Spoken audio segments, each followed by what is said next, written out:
Alle 7.26 di venerdì 4 agosto, buongiorno Sicilia, da Michele Cucuzza ed Angelo Gagliano. Parleremo di apiario, un apiario sull'Etna dell'Università per Infermieri, speriamo che contribuisca, come dire, a colmare la carenza di infermieri nella nostra regione. Giovani chef siciliani, ma prima di tutto l'attualità, ancora un viaggio della speranza che si è trasformato in tragedia nel canale di Sicilia. 2 migranti, uno è un bambino di 1 anno e mezzo, sono morti durante la traversata, erano a bordo di un barchino di 7 metri che era partito da Sfax, come ormai è abitudine, vicino alla Tunisia. Pensate, ancora una volta i loro cadaveri sono stati abbandonati in mare, lo hanno raccontato ai finanzieri alcuni testimoni dei 39 migranti che invece sono stati soccorsi e trasferiti a Lampedusa.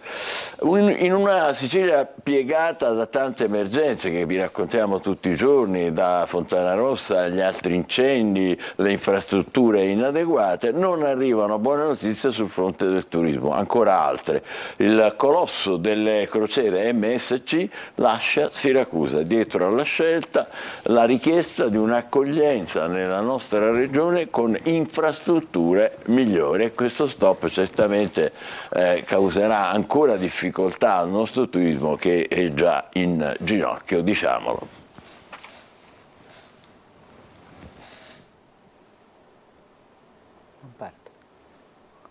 Un annus horribilis per il turismo siciliano. Arrivano cattive notizie anche per il porto di Siracusa, escluso dal programma 2024 di MSC Crociere.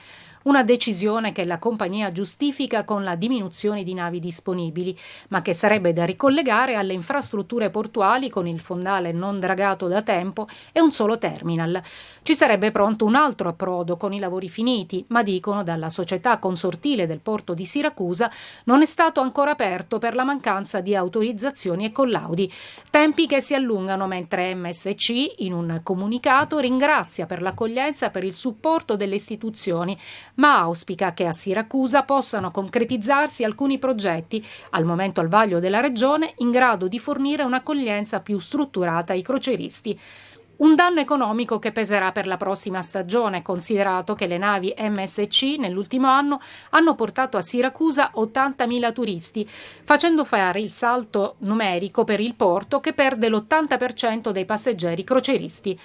Uno stop che complica la stagione turistica già compromessa per l'incendio nell'aeroporto Fontanarossa andato in tilt, e anche la rete autostradale e infrastrutturale in condizioni disastrose. Un notevole danno a tutte le guide che facevano poi le escursioni da Siracusa, ma non soltanto alle guide, anche tutto l'indotto, perché queste persone, questi gruppi si muovono, vanno a mangiare al ristorante, vanno a consumare in giro, e tutto questo flusso di persone ovviamente mancherà. Ora temiamo per ciò che può accadere ad agosto, anche perché l'immagine della Sicilia è stata devastata. Non solo è stata devastata dal fuoco una parte della Sicilia, ci sono stati danni incredibili, ma anche l'immagine della Sicilia, di come la Sicilia abbia gestito tutta questa situazione. Anche sul fronte delle disdette per le strutture ricettive, Giuseppe Rosano di Noi Albergatori Siracusa stima un calo del 30%, con una perdita solo nella città di 200.000 euro a settimana. Cifra, dice Rosano, destinata a salire con ricadute sul territorio. Un'altra sciagura con vittima un bimbo che riaffiora, il piccolo di Palermo morto a Sharm el Sheikh 1 anno fa. Per i consulenti delle procure le cure in Egitto sono state inadeguate. Depositata la relazione, adesso è ufficiale, il piccolo Andrea Mirabile di 6 anni ha avuto una gastroenterite di origine ignota che ha contratto in Egitto. Il padre, ricorderete, si era ammalato anche lui e si è salvato perché curato a Palermo.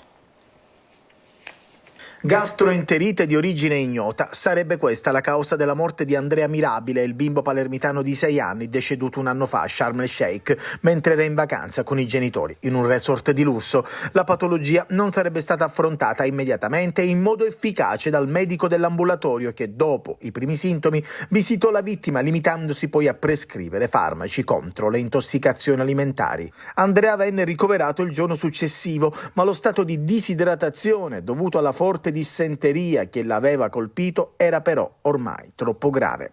Sono le conclusioni della consulenza medico-legale disposta dalla Procura di Palermo, che indaga sulla vicenda e che in gran parte coincidono con quanto accertato dai medici di Sharm, incaricati dall'autorità giudiziaria locale di effettuare la prima autopsia sul corpo del bimbo. Andrea morì subito dopo l'arrivo all'ospedale internazionale di Sharm, dove invano si tentò di rianimarlo, mentre il padre venne trasportato a Palermo con un aereo messo a disposizione dalla compagnia con cui la coppia aveva stipulato un'assicurazione medica prima della partenza e portato in rianimazione con gravi problemi renali. Venne curato e dimesso qualche giorno dopo. Sono le 7:31, vediamo i quotidiani siciliani con Angelo Gagliano. E allora partiamo proprio da questa notizia, partiamo dal Giornale di Sicilia, che torna proprio sul bimbo morto a Sharm per gastroenterite, cure inadeguate. Questo è il risultato della perizia proprio depositata dagli esperti della procura. Il piccolo palermitano, 6 anni, deceduto mentre era in vacanza con i genitori. La patologia non sarebbe stata affrontata con tempestività, questo scrivono nei loro rapporti gli esperti incaricati dalla procura. Allora, visto ci siamo, restiamo sul Giornale di Sicilia. Si parla di lavoro, un tesoretto in bilico, nel fondo sociale 295 milioni vicini alla scadenza, alla regione, ma non li perderemo. È sempre un Ogni problema. giorno soldi a rischio. Questo è una vera piaga. In 20 pagine di relazione del servizio bilancio dell'ARS, un altro allarme dopo la voragine miliardaria, i finanziamenti europei del PNRR. Questa è la situazione dall'alta formazione. Oh, ma che bella foto panoramica che vedo. E questa è l'immagine che ci porta a Bellolampo, l'antimafia proprio a Bellolampo, i roghi.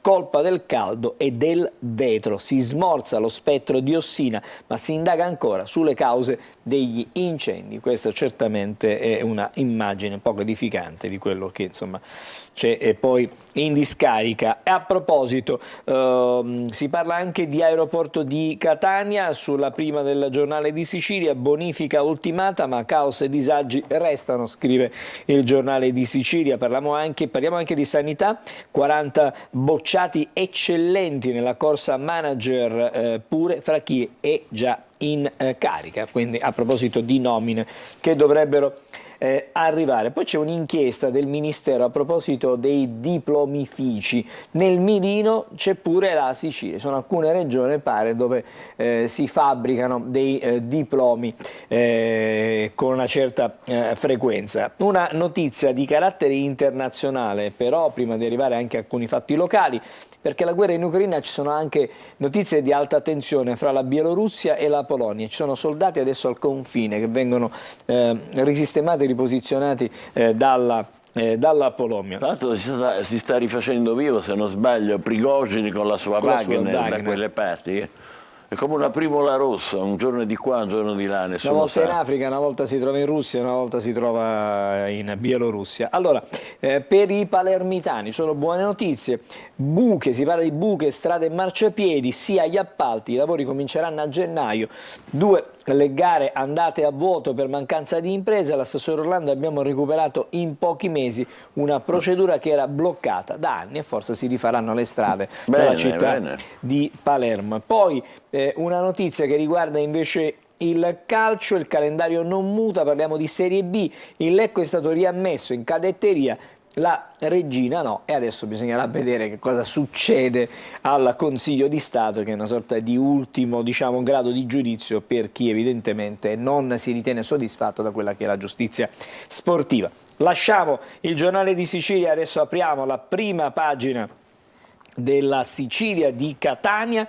La guerra dei cieli, questo è il titolo scelto stamattina dal quotidiano catanese. Schifani a Fontana Rossa ribadisce fiducia alla SAC e snobba Urso, la competenza è di Salvini. Devo dire che questa domanda sul ministro Urso è la domanda della nostra Adelaide Barbagallo, cui ha risposto così il governatore. E poi ancora altre notizie, perché si parla di viabilità extraurbana, ce ne siamo occupati nel corso dei nostri telegiornali. La Vente buttati giù con l'esplosivo i resti del viadotto pericolante e lavori anche sulla nord-sud. La questione rifiuti, Bellolampo, una bomba ecologica, termovalorizzatori di Mauro frena, non sappiamo né quanti né dove. Quindi se da una parte c'è il governatore dice ne faremo 2, siamo pronti, cerchiamo i poteri speciali per poterli realizzare, sono interventi che evidentemente in questo momento vanno anche in senso contrario. Poi il giallo del rimpatrio degli orfani ucraini, l'ambasciata mai ha avanzato le richieste. Questa è la situazione per quanto riguarda i piccoli bambini arrivati dall'Ucraina. Il teatro stabile, balzo da gigante dal 17° al 4° posto nazionale. Quindi complimenti, bellissimo questo. Il direttore De Fusco dice crescita straordinaria, è stata premiata la qualità. Questa è la prima pagina della Sicilia, che poi ha all'interno una serie di approfondimenti molto interessanti. Intanto partiamo dall'aeroporto di Catania, paracadute Schifani per i vertici ENAC e SAC. La normalità, dice il governatore, è vicina, il governatore glissa sugli attacchi concentrici per la gestione dell'emergenza. Urso dice rispondo solo a Salvini. E poi ancora la storia di una piccola disavventura, diciamo così, per Pupo, bloccato in aereo, su di noi nemmeno una nuvola. L'abbiamo raccontata ieri questa del ritardo a Fontana Rossa. Esattamente, mezz'oretta dentro l'aereo. E poi Stato intervenga per la sicurezza dei passeggeri, perché il presidente Michalizzi di Consitalia dice gravi le carenze nell'organizzazione dell'imbarco dei pullman, forza dell'ordine sono assenti e manca il controllo dei documenti. Questo per la vicenda sempre legata all'aeroporto. E poi la zona industriale, sulla zona industriale c'è da aspettare ancora, ma le imprese lo fanno da decenni. Sollecitiamo da sempre servizi essenziali e infrastrutture basilari, chiediamo troppo alla domanda. La segretaria della UIL sul rinvio della presentazione del cronoprogramma degli interventi che riguardano proprio la zona industriale di Catania, di cui ci siamo già... Un peccato questo, veramente un grave peccato, perché se avessimo infrastrutture e tutto il necessario e adeguato attireremmo molto di più le imprese, questo lo dicono tutti. E poi una serie di notizie ancora per i viaggiatori. Attenzione, perché Consumatori per tutta l'estate è attiva, ci dice a livello nazionale, lo sportello del turista. Quindi se ci dovessero essere difficoltà e anche la necessità di avere delle informazioni, sarà possibile riceverle attraverso un telefono online e anche in presenza. Viaggi e disservizi e cosa fare, una guida, diciamo, per chi durante le vacanze, la bella stagione, ha qualche disguido. Poi cominciano le notizie negative, perché a proposito di IRPEF è stata negata la proroga alla Sicilia, ce ne siamo occupati. Non c'è? Assolutamente no, chiesta dai commercialisti dopo gli incendi e il blackout. Il MEF dice le casse sono vuote, ora è caos, scadenza, in evaso il termine del 31 luglio per i versamenti, le imprese sono in difetto senza colpa, c'è l'ira adesso di Confcommercio. Perché è nata una confusione, si è detto chiederemo la proroga, poi la proroga non c'è stata, ma intanto non si era pagata comunque la entro il quota 21 di agosto adesso bisognerà rimediare, bisognerà correre, bisognerà vedere come fare. E poi una notizia che riguarda la continuità territoriale, di cui ci siamo parecchie volte occupato, perché il Senato ha bocciato l'ordine del giorno della continuità territoriale. Leggiamo, la maggioranza ha espresso un voto contrario alla continuità territoriale per Sicilia e Sardegna, nonostante il principio di insularità e il diritto della compensazione economica dei disagi delle popolazioni siano stati inseriti in Costituzione. Questo significa soldi in meno, no? Significano contributi statali in meno, perché per pianare la penalizzazione del fatto di essere isolati in quanto isole, appunto. E significa anche che i voli continueranno a costare Aiuto! sempre tanto. Aiuto! Adesso andiamo a Taormina, Michele, perché la storia qui incomincia a essere piuttosto seria. Sposarsi a Taormina è un salasso da 1.600 euro. Dai. L'opposizione evidenzia gli effetti negativi degli aumenti approvati nella recente seduta del Consiglio Comunale. L'ex sindaco Bolognari: un danno fare cassa in questo modo, De Luca non è lo stesso che convolare a nozze a Fiumedini, si dice il sindaco di Taormina. Taormina si paga, insomma, Taormina dice si De paga Luca. e si fa notare come sia sbagliato chiedere l'integrazione di 800 euro a chi ha già pagato. Per il 60%, pure. Sì, per il 60% sono stranieri che portano utili. Insomma, chi ha già chiuso un contratto, chi ha già pagato, deve Poi assolutamente... mi arriva la bolletta dopo, dice guarda che ci devi. Quindi bisogna integrare.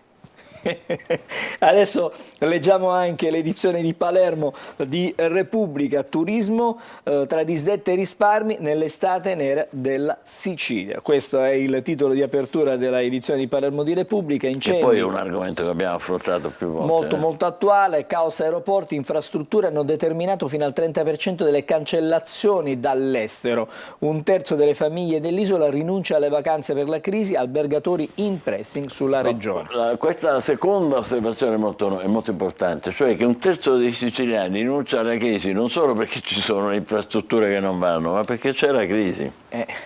E poi l'antimafia, ieri c'è stata il sopralluogo alla discarica Bellolampo, avverte una bomba ecologica a quello, insomma il rischio è veramente dietro l'angolo, l'autocombustione è solo un inutile boutade, quindi... Questo è il parere di questo chimico? Sì, il chimico è Gioacchino Genchi, che è un esperto, però evidentemente ha i suoi motivi per dirlo. certamente. Poi ancora, vediamo di leggere le pagine interne proprio, vediamo di avere qualche notizia in più a proposito del turismo, tra disdette e risparmi. È un'estate nera per la Sicilia, doveva essere un'estate fantastica, record. Esattamente, c'è il caos degli aeroporti, gli incendi, le infrastrutture in tilt, questo ha determinato, come detto, il 30% delle cancellazioni dall'estero. E poi ancora gli albergatori che vanno in pressing sulla regione. Schifani praticamente sta cercando di trovare una soluzione per Catania, ma intanto l'MPA minaccia lo strappo proprio sul caso Catania, quindi ci sono tensioni. Quindi anche politiche, risvolti politici Su queste tensioni.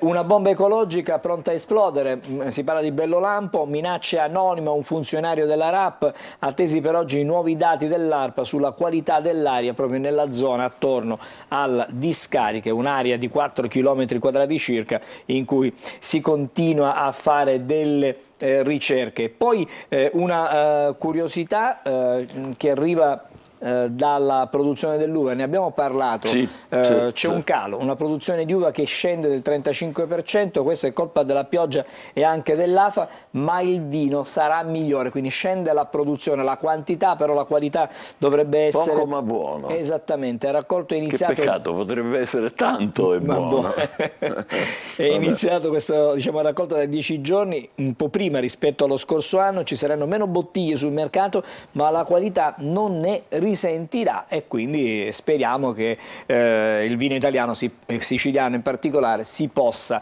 ancora una volta confermare tra i migliori in assoluto. In assoluto. Benissimo, ci fermiamo qui soltanto per poco e poi vedremo i quotidiani nazionali con Angelo Gagliano. State con noi, buongiorno Sicilia, a più tardi.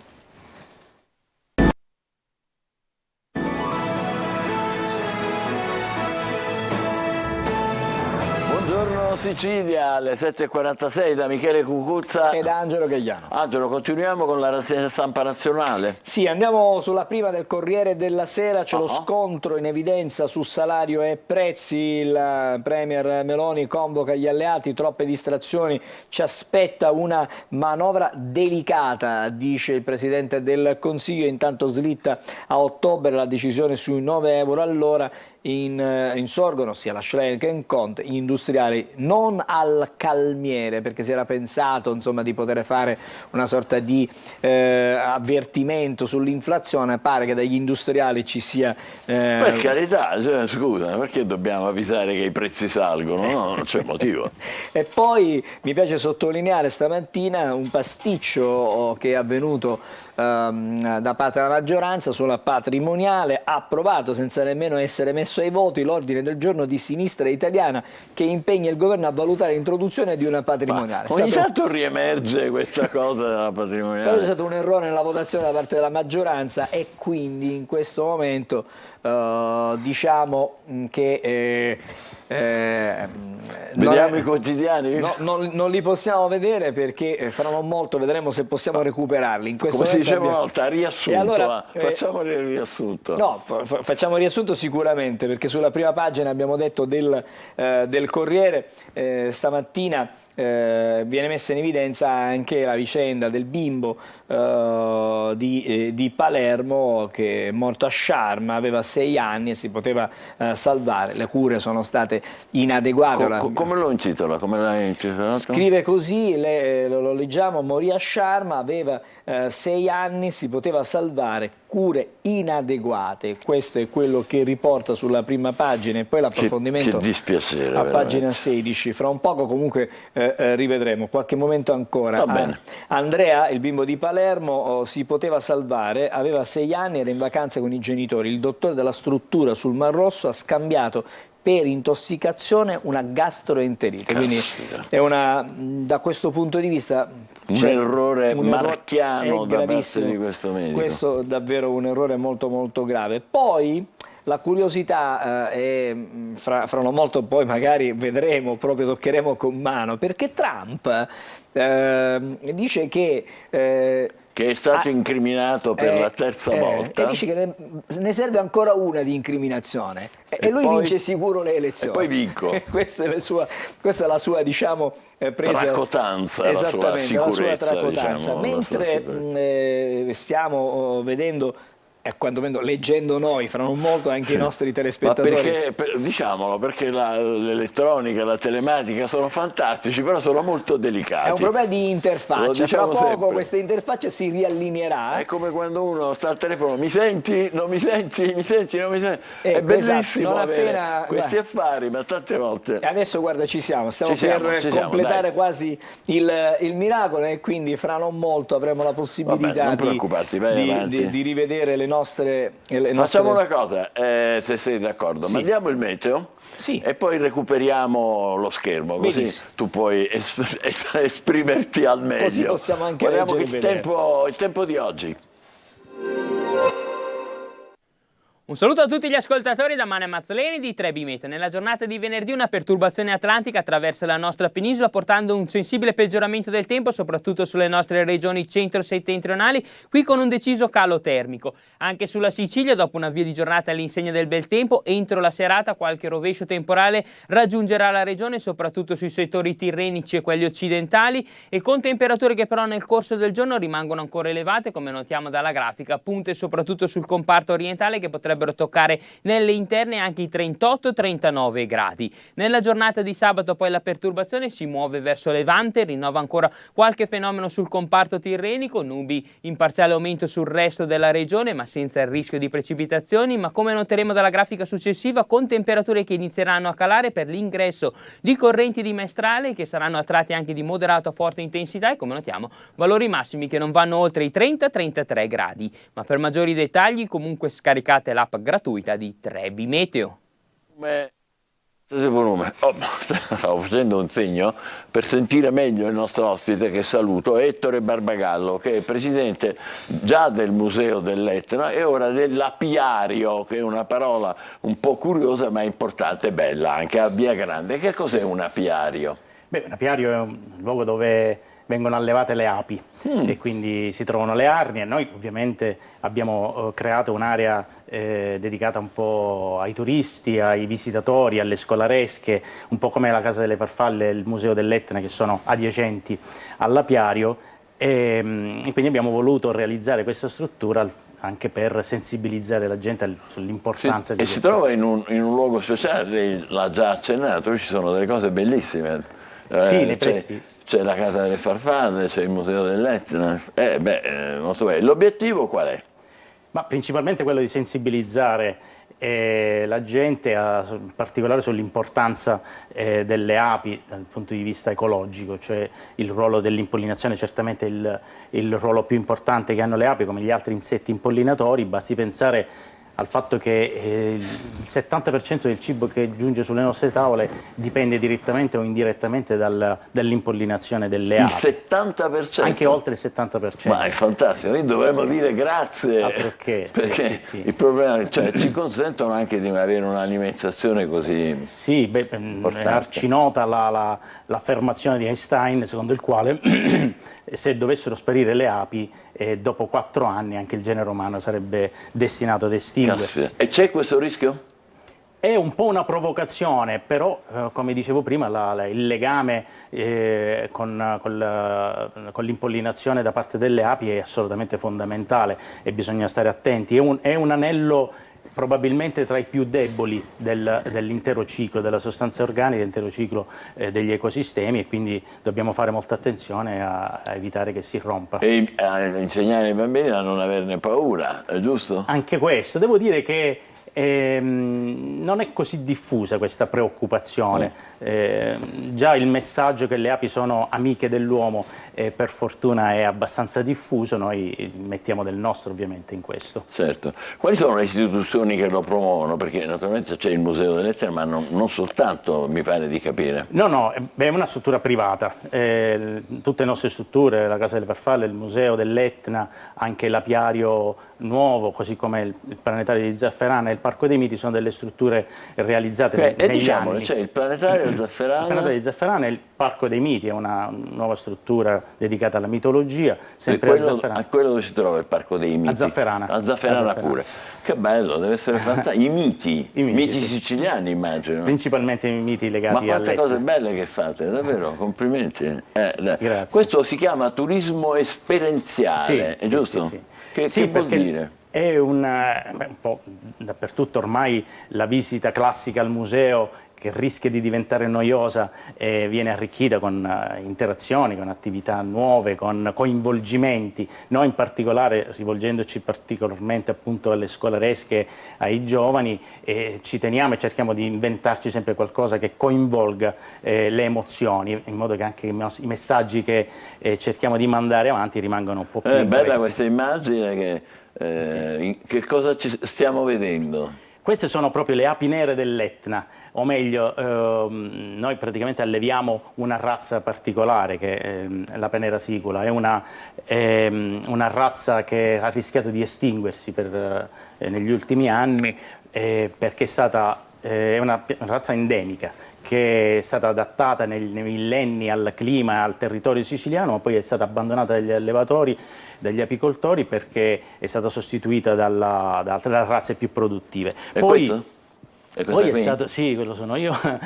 Giustamente fiero di farci vedere. E poi devo dire, negli anni è stata recuperata grazie ad alcune personalità, in particolare mi piace ricordare Carlo Amodeo di Palermo, e adesso si sta ripopolando. È un anello importantissimo degli ecosistemi siciliani, perché è una razza endemica, un DNA, un corredo genetico che deve essere tutelato, deve essere salvaguardato, soprattutto perché consente l'impollinazione di tantissime piante spontanee della natura siciliana. Bellissimo questo primissimo piano, Sì. è fantastico.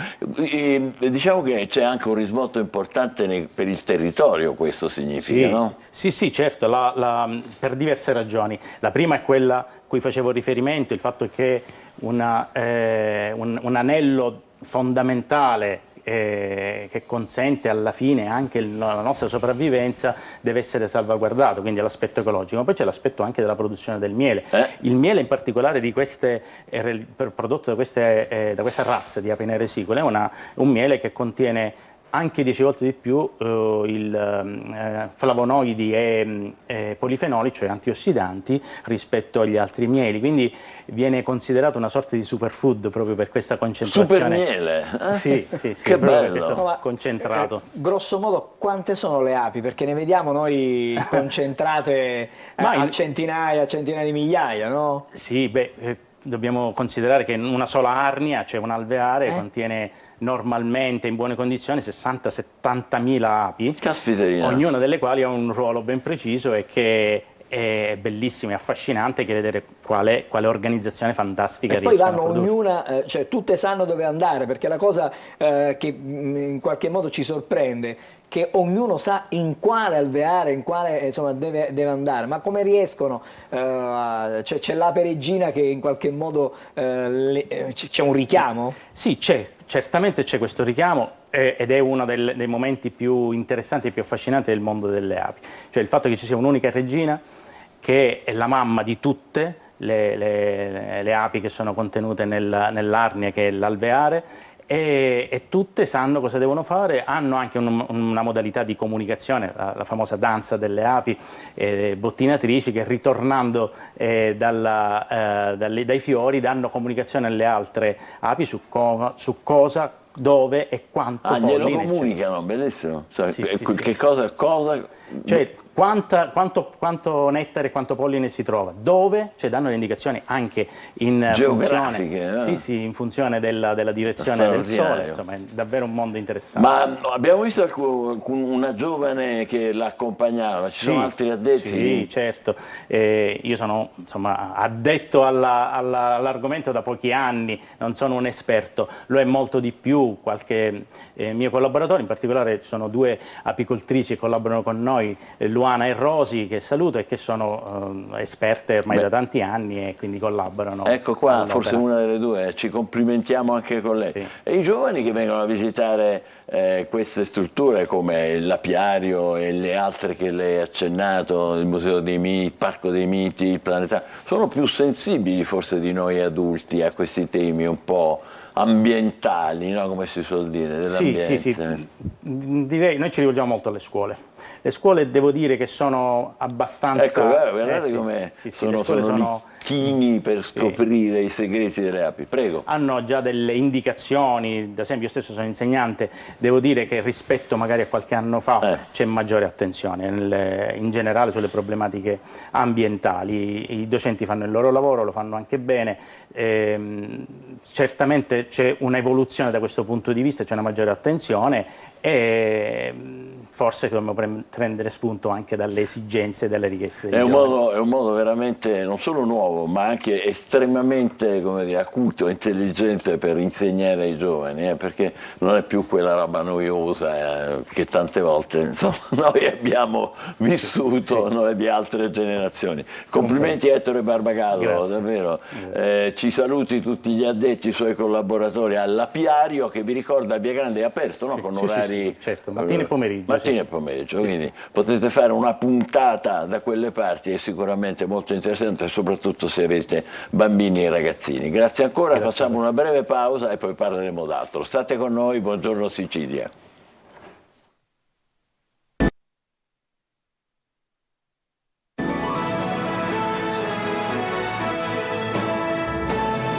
Sono le 8:02, questo è Buongiorno Sicilia, rientriamo con la rassegna stampa curata da Angelo Gagliano. Allora, vediamo la prima pagina di Repubblica, prima eravamo sul Corriere della Sera, adesso con Repubblica si parla della fabbrica dei ricatti, lo scandalo dei dossier, perché decine di persone interrogate dai PM di Perugia per ricostruire la rete che usava i dati riservati su transazione e anche patrimoni. Anche il Copasir apre una indagine, il ministro Crosetto, uno dei politici presi in mira, accusa è un attacco alla hanno scoperto democrazia. Una nuova trama, anche negli anni 2000 il nostro paese resiste e continua con le trame oscure. E il governo intanto congela il salario minimo, le opposizioni sono unite, è una fuga, questo è quello che dicono certo. dall'opposizione. E poi in tema di economia ci sono i dubbi del Fondo Monetario Internazionale sulla crescita, debito, MES, PNRR, riforma fiscale. Sono sempre gli scogli, gli ingredienti che non mancano mai. Poi mi piace evidenziare come la Camera abbia dato il via libera al diritto all'oblio per gli ex malati oncologici. Ecco, questo è importante, spieghiamolo perché è importante, perché potrebbe essere discriminante sapere che uno ha avuto la malattia, per questa malattia grave appunto il cancro, magari per il lavoro, no? E quindi in questo modo diciamo, viene cancellato, no? dalla rete. Dovrebbe, un nuovo diritto, molto dovrebbe essere importante. così. E poi perché il Covid non ci ha reso più felici? È una riflessione che viene fatta direi proprio di no. stamattina. Una buona notizia invece arriva dalla scuola, perché c'è il via libera a 62.000 assunzioni nel mondo della scuola. Buono questo. E questa è una buona notizia per gli Speriamo anche in insegnanti. Sicilia, naturalmente. Certo. E poi Trump alla sbarra, mi perseguitano, certo, scrive. lo perseguitano, è L'ex chiaro. presidente respinge l'incriminazione per l'assalto a Capitol Hill e poi abbiamo detto insomma che nelle sue dichiarazioni È convinto di vincere, esattamente. Poi vede, c'è il golpe ancora in Niger che tiene banco, amici africani attenti, la Russia vuole sfruttarli. Questo chi lo dice? Vediamo sotto chi è. Lo che dice Bernard Henri Lévy. Certo, lui è un pensatore francese. Questo è quello che scrive la Repubblica. Siamo adesso alla Stampa che ha la notizia principale su Crosetto. Pezzi dello Stato volevano minare il governo. L'inchiesta sui dossier contro i politici e i manager nata proprio dalla denuncia del ministro. E intanto il PD parla di accuse gravi, la Procura di Perugia indaga su una rete di ricatti. Già, perché se tu vieni a sapere i dati riservati puoi anche mettere in piedi dei ricatti, è una cosa molto grave, soprattutto ai livelli più alti di personalità come lo stesso Crosetto che è il ministro della difesa e così via.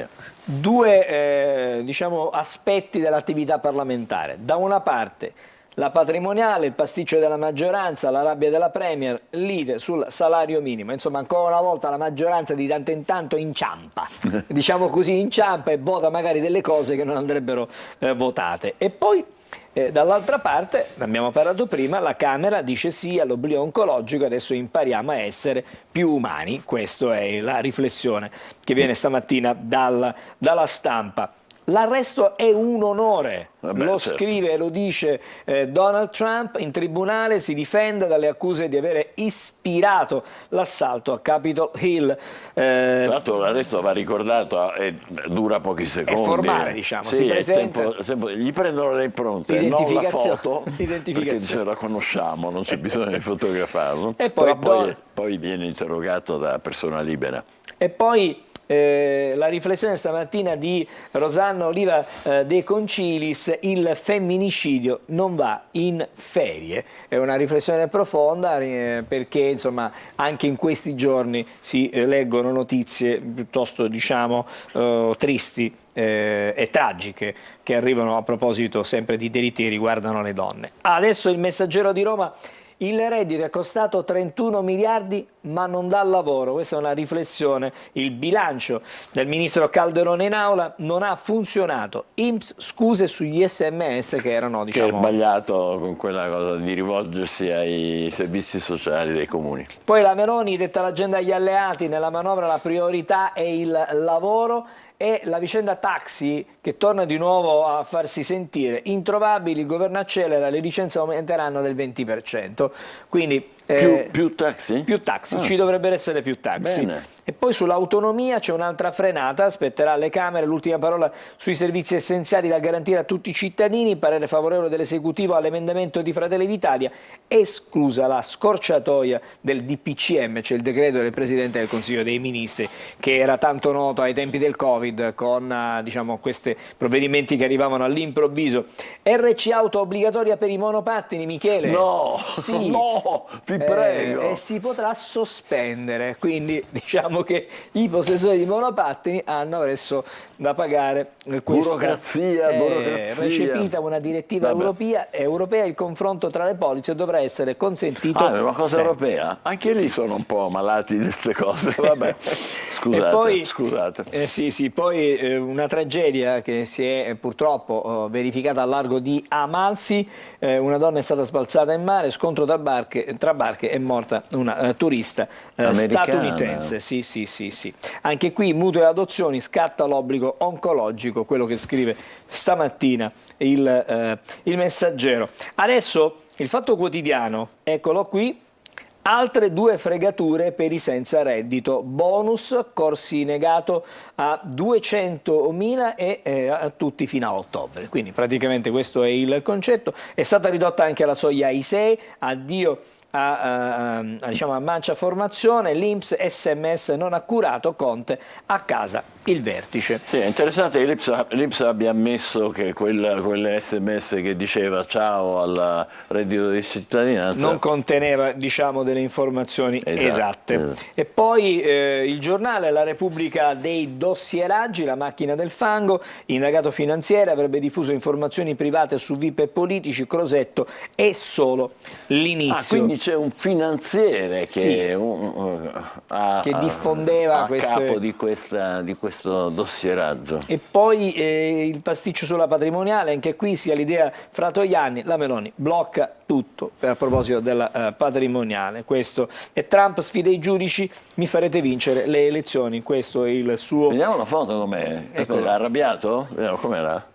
Sì.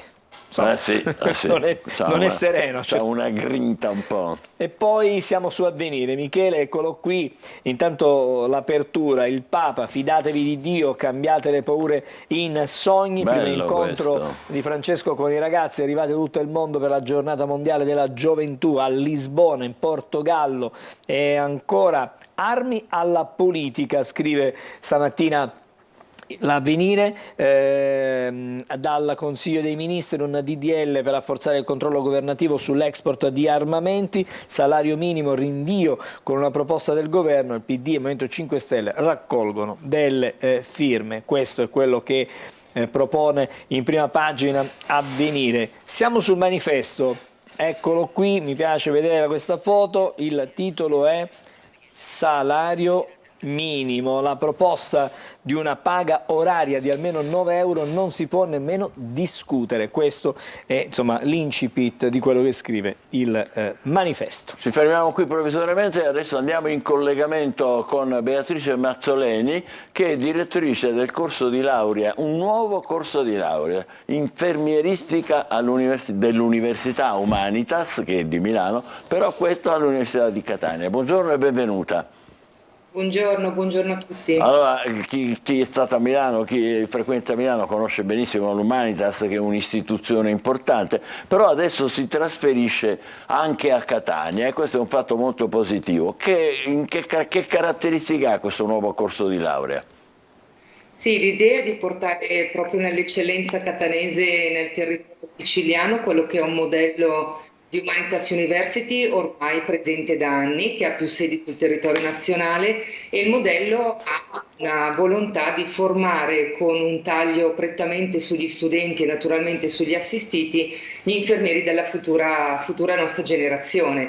Quindi la volontà di sviluppare un percorso formativo altamente professionalizzante che prevederà di avere questi studenti locali o comunque del territorio siciliano per poter portare l'innovazione che contraddistingue quello che è il gruppo di Humanitas. Certo, scusi, vado un po' brutalmente a alcuni dati. In Sicilia mancano 5.700 infermieri secondo le statistiche purtroppo più recenti. Ecco, questa potrebbe essere una delle risposte? Assolutamente sì, è uno dei prioritari obiettivi, quelli di non far mancare al nostro sistema salute quelli che sono gli operatori in prima linea rispetto agli assistiti e quindi gli infermieri. È una carenza che ritroviamo su tutto il territorio nazionale e in Sicilia con una peculiarità importante.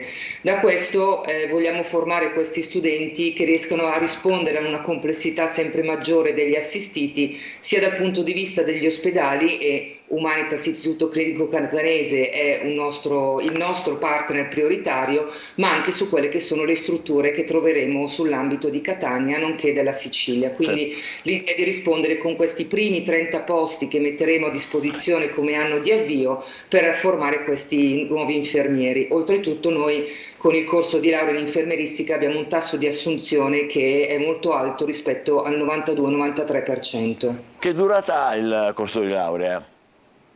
Dura 3 anni, si conclude al termine di 3 anni con una laurea che è professionalizzante, quindi al termine dell'acquisizione della laurea l'infermiere può immediatamente lavorare con l'iscrizione all'ordine professionale di riferimento, e questo è l'apertura sul mondo del lavoro, ma soprattutto anche poi su percorsi ulteriori di studio come la laurea magistrale, che è un altro percorso che abbiamo in Humanitas University. Nei 3 anni, che sono molto compressi e sicuramente impegnativi, però diamo grandi disponibilità ai nostri nostri studenti su più fronti, da attività didattiche diciamo standardizzate in aula rispetto invece a quelle che sono grandi innovazioni come il fiore all'occhiello, che è il Simulation Center, che nasce nella sede di Milano ma che verrà ed è in fase di allestimento proprio anche sull'Istituto Clinico Catanese. Questo permette agli studenti e giovani di cimentarsi con la simulazione ad alta fedeltà, quindi trovare dei setting molto complessi che possono trovare nella realtà assistenziale,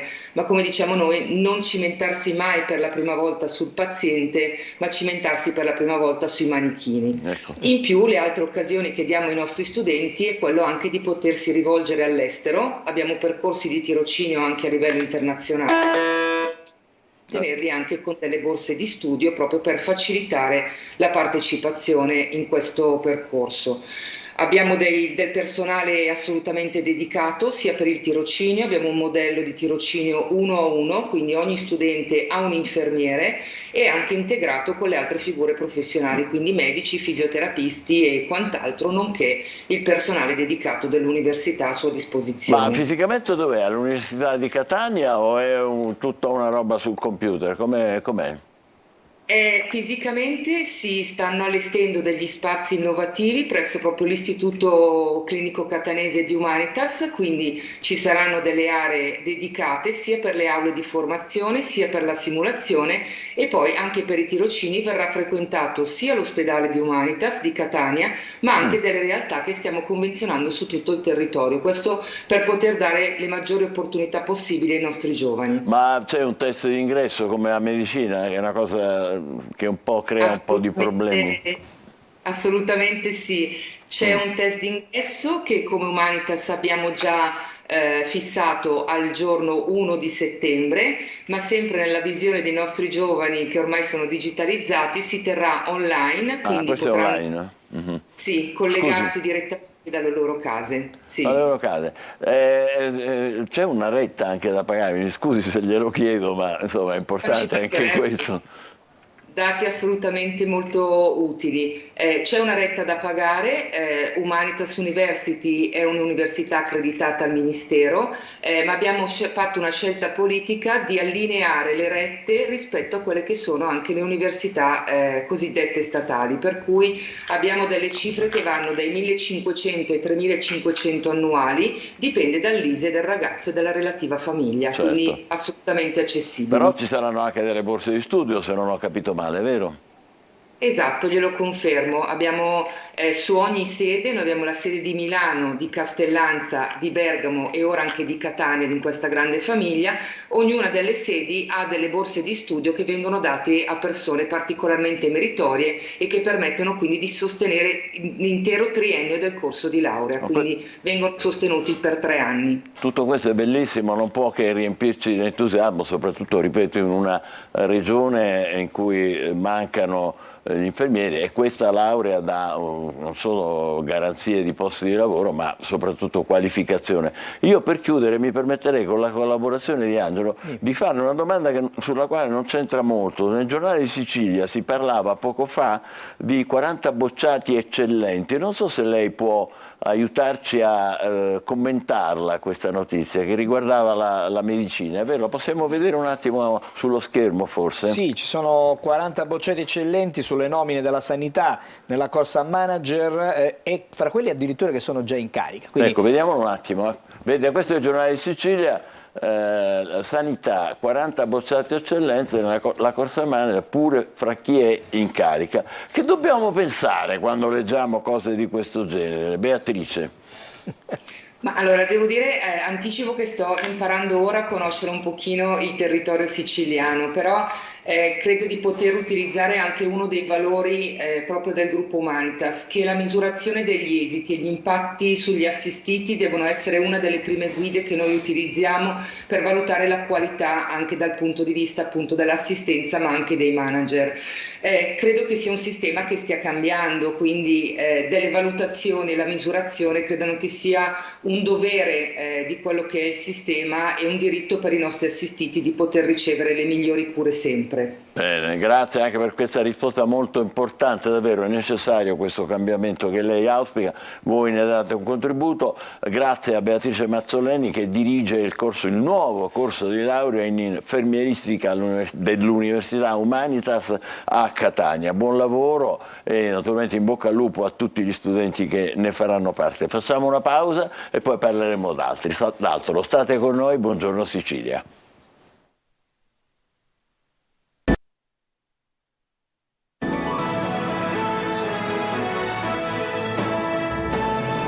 8:22, buongiorno Sicilia. Oggi tante cose dedicate ai giovani, anche i giovani chef siciliani. Tra poco ci collegheremo con la nostra Naomi Moschitta che è nella cucina, che bella cucina, dove Alessandro Ingiulla prepara i suoi piatti, e poi anche a Palermo, questo è a Catania, invece a Palermo c'è Tonino Coniglio, che anche lui è un giovane chef, no, lo vedo però senza dietro gli armamentari. Lei si occupa di food experience, che bella parola, che cos'è? Sì, è molto in voga, diciamo che grazie a questo tour si avvicini al microfono per favore, senza le mani davanti per favore. Ecco, mi perdoni, diciamo che queste food experience ad hoc per il nostro turismo proveniente da naturalmente tutte le parti del mondo, abbiamo creato questo tourist hub a Palermo e appunto ci dedichiamo a queste food experience e offriamo queste offerte a questi nostri clienti, diciamo, diamo l'opportunità di vivere la vera e propria esperienza siciliana. Un tourist hub, una volta ci dicevano queste cose che erano gli aeroporti piuttosto che le questioni energetiche per farne un hub, ora anche i tourist hub, bello. Dove si trova? Questo tourist hub si trova a Palermo, diciamo nei pressi del Mercato del Capo, dove appunto abbiamo creato due format principalmente che sono molto richiesti, dove appunto creiamo un'esperienza pizza e gelato e un'altra esperienza tipica siciliana dove produciamo pasta fresca, cannoli e arancini, oltre naturalmente a fare un piccolo tour del mercato dove andiamo ad esporre quelli che sono i nostri prodotti tipici e quelli che sono anche i prodotti che caratterizzano il nostro territorio. Che bello, gelati, pasta fresca, ci sta già facendo venire voglia di fare colazione, magari con una bella granita. Le fate le granite anche? Devo dire che io provengo dall'altra parte della Sicilia, sono nato a Messina, quindi sono un amante della granita. Condivido. Devo dire che qui nelle zone di Palermo Angelo, tu condividi? La granita è una meravigliosa. Ma la fate con panna, come mi suggeriscono dalla regia, cioè dovete farla con la panna o senza? Sì, la fanno con panna, però diciamo che è preferibile a Palermo mangiare lo sfincione che la granita. Ah, sì, ricordo bene lo sfincione. Lei è molto giovane, come le è venuta questa ispirazione della food experience? Ma diciamo che ho colto l'attimo, ho avuto modo naturalmente di fare tante altre esperienze anche a livello internazionale, ma diciamo che circa 3-4 mesi fa ho avuto contatti con questo tour operator attivo in tutta Italia che è Florence Town, che naturalmente hanno fatto questa bellissima proposta, mi sono trovato in linea con questa bellissima e nuova esperienza e ho deciso appunto di intraprenderla insieme a tanti chef. Le facciamo tanti complimenti e le auguriamo buon lavoro. Adesso invece andiamo a incontrare con la nostra Naomi Moschitta il più giovane chef stellato d'Italia. A te Naomi. Buongiorno Michele, buongiorno allo studio, sono in compagnia di Alessandro Ingiulla che nel 2018 è stato insignito della stella Michelin, che l'ho fatto entrare diritto nella lista dei giovani chef d'Italia, dei più giovani chef d'Italia con stella Michelin. Il tuo locale Sapio è qui nella zona centrale di Catania. Da dove nasce la passione per la cucina? Una passione che ti ha portato a diventare una tra le eccellenze siciliane? Sì, no, sicuramente la passione per la cucina comincia sicuramente da casa, comincia nel vedere questa immagine di mia nonna nel cucinare per tutti noi, quindi questo qui poi è una passione che è continuata ed è cresciuta ovviamente nel tempo. tramite ovviamente quello che sono gli studi, poi successivamente il lavoro nelle cucine, va bene? Immagino che per arrivare a certi livelli bisogna fare anche delle rinunce. La tua è stata una vita devota alla cucina, agli studi. Rinunci sicuramente, magari ci sono sicuramente tanti sacrifici da fare come in ogni cosa per raggiungere degli obiettivi, va bene? Quindi oggi sicuramente non ho nessun rimpianto per quello che è stato il mio percorso, va bene? Anzi, sono molto soddisfatto di quello che abbiamo raggiunto e di quello che ho raggiunto ad oggi. Ma dove ci Parlando troviamo di in mezzo a tutti questi allumini? Dove siamo? Da che parti siamo? Che cos'è tutta quella roba bella, Siamo lucente da Sapio, che vediamo? in via San Giuliano.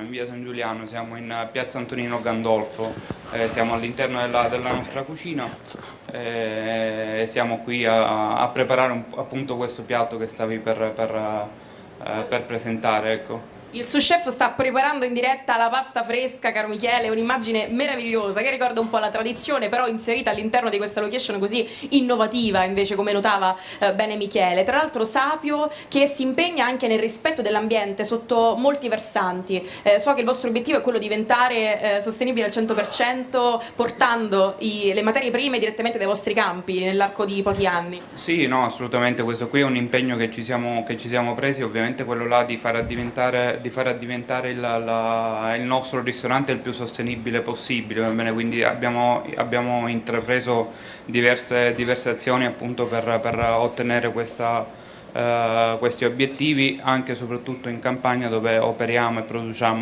e produciamo parte del vegetale e l'olio.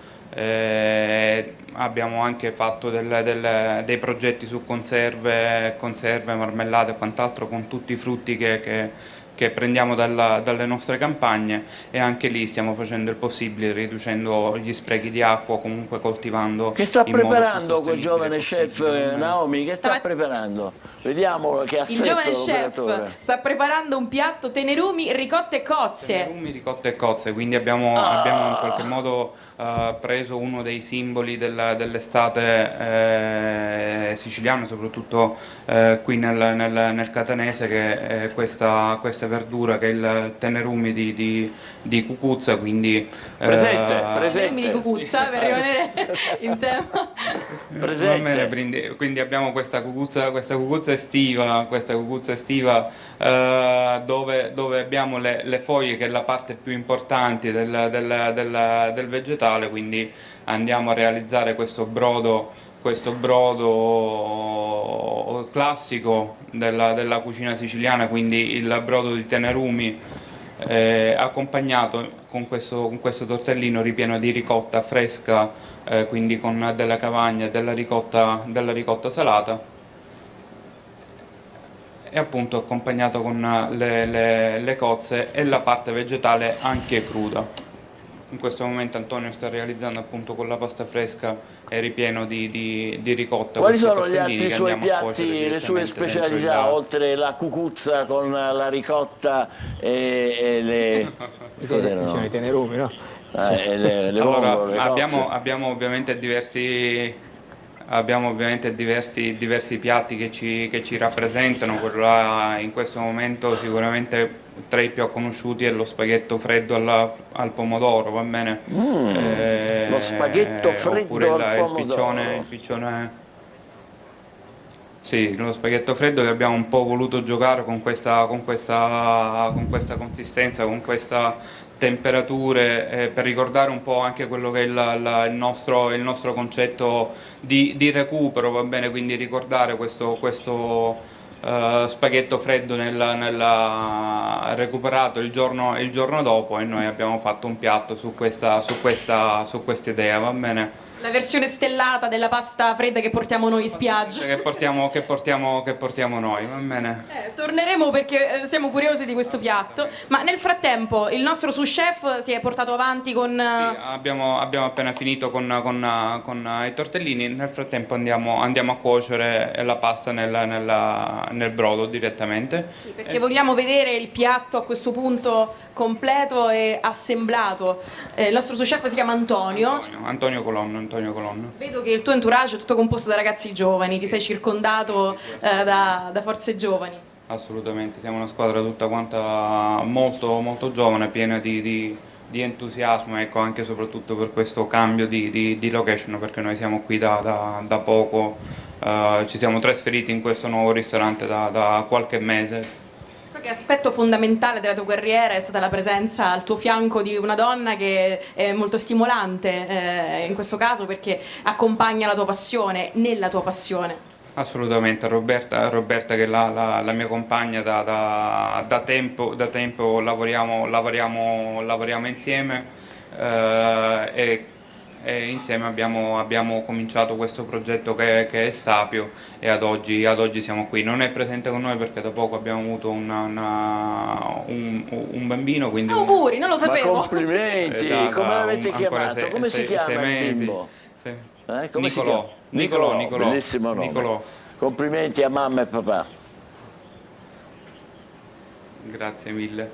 Allora, noi credo che siamo già pronti. Vedo il piatto già pronto. Antonio, se vuoi puoi avvicinarti così che anche Michele possa godere con la vista di questo piatto. Tra l'altro, proprio di fronte a noi, non è possibile farlo vedere perché c'è la telecamera, però c'è un tavolo che in qualche modo è quello attraverso il quale fate queste food experience direttamente di fronte alla cucina. Sì, abbiamo voluto creare questo chef table, quindi in modo che gli ospiti possano vedere quello che succede realmente in cucina, va bene? Quindi godere l'esperienza della cena direttamente qui in cucina con noi, ecco, in buona compagnia, va bene?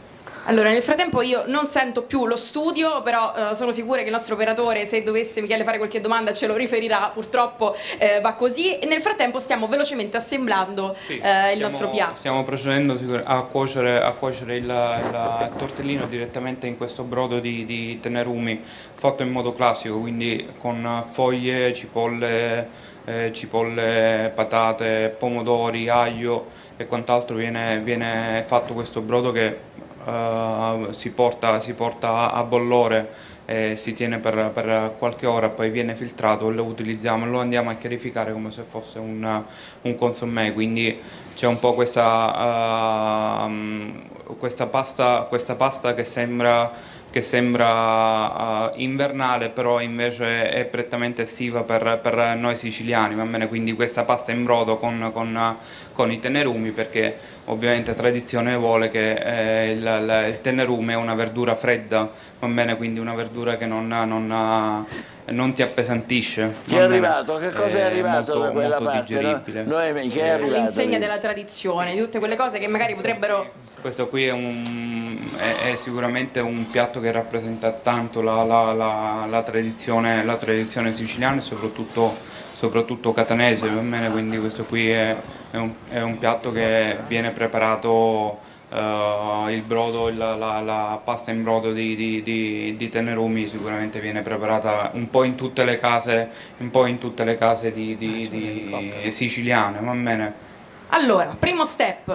Quindi accompagniamo questo piatto con un gel di basilico che poi l'ospite andrà a prendere man mano che si va ad assaggiare il piatto, va bene? Quindi il basilico, parte importante anche di questo brodo di tenerumi. Noi l'abbiamo voluto togliere per non appesantire il brodo e metterlo in un'altra forma, va bene? Ok, quindi c'è anche un modo specifico di approcciarsi al piatto. Ci chiedono di velocizzare, se è possibile. Immagino che realizzare un piatto in pochi minuti non sia facile, però insomma siete pronti anche a questo. Avviciniamo il piatto anche a favore di camera. Quindi avete preferito non mettere il basilico dentro il brodo, ma metterlo in questa veste, va bene, con quello che è un gel di basilico. Sono pronti i tortellini invece? Sì, arrivano anche i tortellini.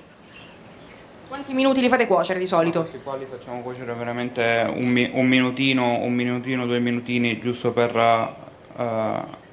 cuocere la pasta. Abbiamo questo ripieno molto delicato fatto di ricotta fresca in cavagna e la ricotta salata, sempre ovviamente tutto di pecora. E arrivano le cucuzze. Abbiamo qua le cozze per dare questa sapidità al piatto. Abbiamo dei pomodori arrosto confit, va bene, perché il pomodoro lo troviamo sempre in pezzi in questo brodo. Noi abbiamo deciso di addolcirlo e dare questa nota di affumicato attraverso l'arrosto del pomodoro. Qui abbiamo ovviamente quello che è il brodo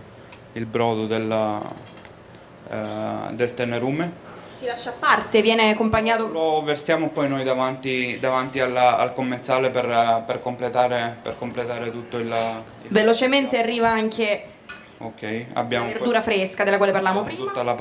Tutta la parte vegetale che darà il carattere e il ricordo di questa che è di questa pasta della.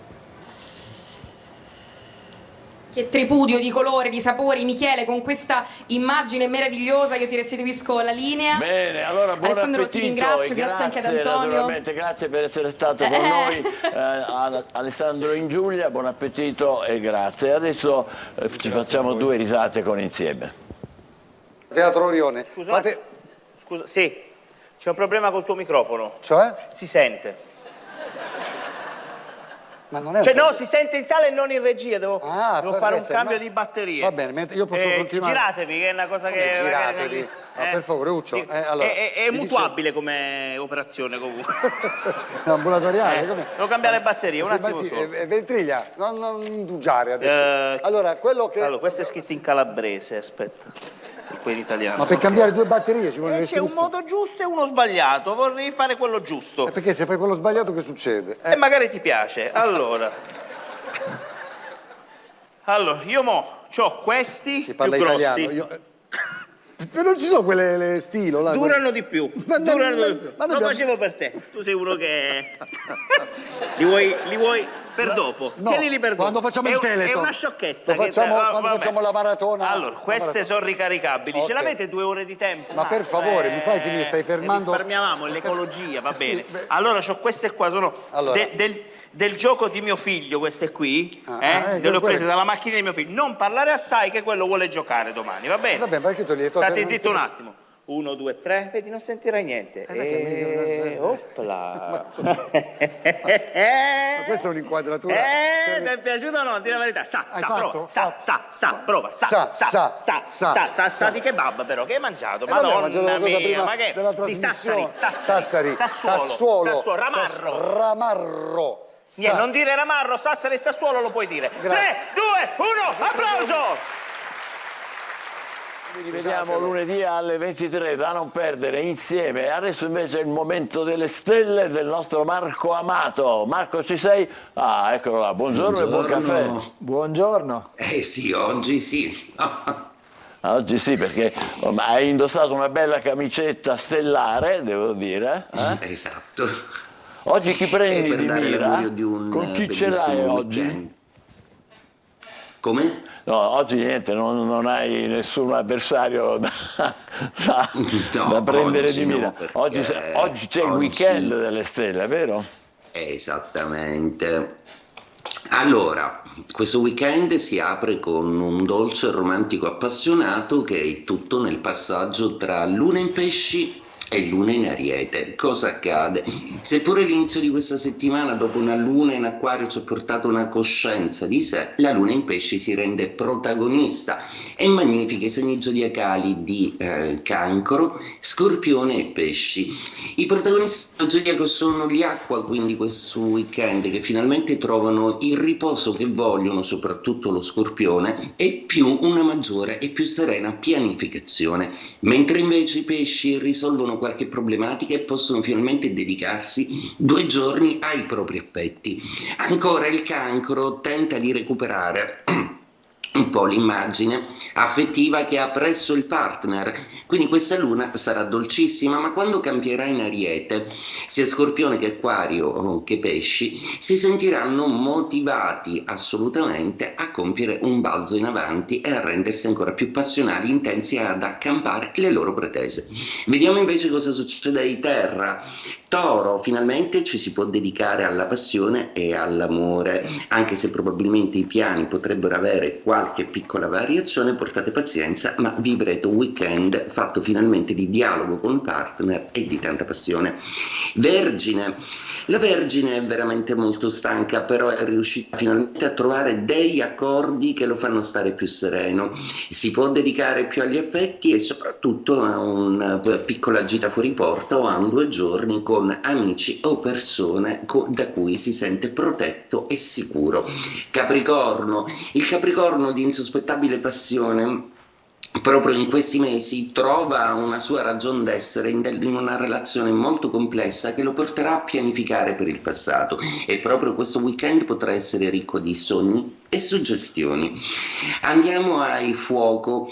Una luna d'acqua sicuramente non è quello che serve per inaugurare il weekend, ma il suo passaggio in Ariete vi ridarà di nuovo tono ed energia, soprattutto ad Ariete, che finalmente trova il coraggio di esternare dei sentimenti e anche di prendere la situazione in mano. Un Ariete più positivo e vincente finalmente. Passiamo al Leone. Il Leone è un segno zodiacale che pretende moltissimo dagli altri, ma forse la smania di controllo che per adesso è stata imperante nella vostra vita affettiva e lavorativa vi può lasciare un po' col fiato sospeso rispetto a tutta una serie di situazioni che ancora occorreranno di tempo. Sagittario, c'è una pacificazione con tutta una serie di affetti e di relazioni. Forse siete stati un po' impegnati e un po' distratti, chiusi nella vicissitudine personale. Adesso questo weekend vi riaprite di nuovo agli altri. E in ultimo Gemelli, Bilancia e Acquario. Ottima la configurazione per la Bilancia, che ha solo bisogno di riposo e tenderà un po' a tagliare tutto il mondo fuori, nonostante i corteggiamenti e nonostante tutta una serie di proposte. La Bilancia vuole solo riposare, quindi buon riposo. Gemelli, assolutamente dinamiche invece per voi questo weekend, dove dopo un po' di incertezza troverete invece con gli amici e con le persone che compongono il vostro entourage il sound giusto per essere di nuovo brillanti, ridanciani e sociali. Acquario, l'Acquario ha fatto il pieno di stimoli in tutti i sensi e finalmente riabbraccia qualche amico che non vedeva da tempo o prende delle soddisfazioni a lungo cercate. Un Acquario decisamente molto più sereno, ma con degli input creativi per cui occorrerà scrivere, appuntare e ricordarsi di pianificare. Quindi buon weekend a tutto lo zodiaco. Grazie, complimenti a te, buon caffè ancora Marco Amato, lo rivedremo naturalmente a lunedì, buon weekend a te. E adesso Angelo, qualche ancora spigolatura sui quotidiani? Guardi, c'è una notizia che ci fa un po' così, ci fa pensare, le famiglie comprano meno, i negozi incassano di più. Te credo. E salta il piano salva prezzi. A giugno l'Istat accerta un calo dei volumi anche negli alimentari. Nessun accordo sul progetto anti-inflazione del governo. Non è bella questa notizia. Non è assolutamente, dicevo che... Hai fatto un po' male. Meno 3,5% il volume, diciamo, a giugno 2023 rispetto a giugno 2022. Sì. Più 3,6 il valore in denaro speso. Uno compra meno e spende di più. Avete capito? Vabbè, dai, dedichiamoci al weekend, ci saranno un sacco di occasioni, vediamo.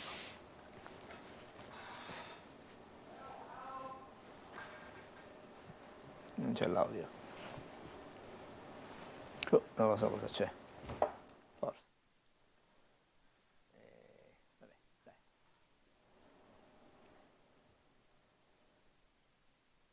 La scala di più piace. Lo fate con noi. Pronto? Lo sai che, scusate ma mancava l'audio, ogni tanto succedono piccole cose. Comunque vi vogliamo ricordare una serie di eventi che sono capitati il 4 agosto di molti anni fa, 1789, ricordate l'anno della rivoluzione francese. Il 4 agosto, anzi loro lo chiamavano i 16 Termidoro perché hanno abolito il sistema feudale, il governo rivoluzionario, e di conseguenza tutte le cariche nobiliari. 4 agosto 1848 a Milano, visto il ritiro di Calalberto, il podestà Gabrio Casati è costretto a firmare la resa al maresciallo austriaco Radetzky. Si chiudono così 5 giorni di ribellione del popolo all'occupazione straniera che passeranno alla storia come 5 giornate di Milano. E poi nel 1873, 4 agosto, in Montana avvenne il primo scontro tra il 7° Cavalleggeri, che era comandato dal generale Custer, e i Sioux guidati da Cavallo Pazzo, Crazy Horse, il più leggendario guerriero dei nativi americani, che 3 anni dopo sarà il protagonista poi della vittoria sul generale a Little Big Horse. 4 agosto del 1916 gli Stati Uniti acquistano dalla Danimarca per 25 milioni di dollari, naturalmente, le Isole Vergini, e sempre il 4 agosto del 1944 la Gestapo riceve una soffiata. E una ragazzina alla periferia di Amsterdam scoprono lì che si rifugiavano gli ebrei e quindi fa eruzione la polizia nazista, cattura molte persone e fra loro c'è anche la povera Anna Frank, che poi resterà immortale per il suo diario. 4 agosto 1957 Manuel Fangio a bordo della Maserati conquista il suo 4º campionato del mondo in Formula 1 consecutivo. È un record che durerà fino al 2004, quando verrà battuto da Michael Schumacher. E poi ancora. Il 4 agosto 1974 è una data triste per il nostro paese. All'1:23 del mattino un ordigno viene fatto esplodere appena fuori da una galleria ferroviaria a San Benedetto Val di Sambro, mentre transita il rapido Italicus. La folle strage neonazista avrebbe avuto come obiettivo Aldo Moro, che perse quel treno perché rimase al Ministero degli Esteri, di cui era titolare in quel momento. 4 agosto del 1978, in un meeting di atletica leggera a Brescia, Sara Simeoni con un salto in alto di 2,01 m stabilisce il record del mondo della specialità salto in alto. Oggi è festa nazionale in Burkina Faso perché il 4 agosto del 1984 il paese, che si chiamava all'epoca Repubblica dell'Alto Volta, assunse il nome appunto di Burkina Faso, che nella lingua locale significa patria dei giusti. Che bel nome, patria dei giusti, non lo sapevo, Burkina Faso. E ci lasciamo ricordando un grandissimo musicista, l'avete riconosciuto, è lì. È nato il 4 agosto 1901, Louis Armstrong, detto Satchmo, maestro della tromba, grandissimo punto di riferimento per il jazz internazionale, ha scritto canzoni indimenticabili, e noi ci salutiamo e vi auguriamo buon weekend con una delle più belle, che è What a Wonderful World, che mondo meraviglioso.